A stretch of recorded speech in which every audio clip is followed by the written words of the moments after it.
For your privacy dahil alam ni Facebook ang mga activity mo sa iyong cellphone kung gusto mong malaman panoorin ang video open ang Facebook.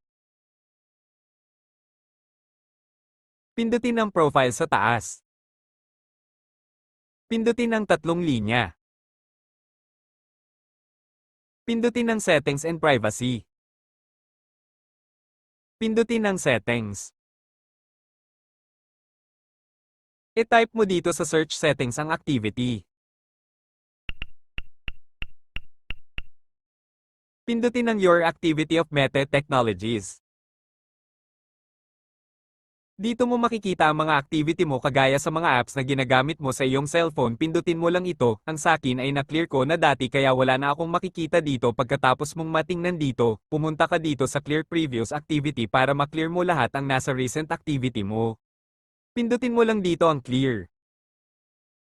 Pagkatapos mong pindutin ang Clear dito, pindutin ang back arrow sa taas at pumunta sa Manage Future Activity. Pindutin ang Manage Future Activity.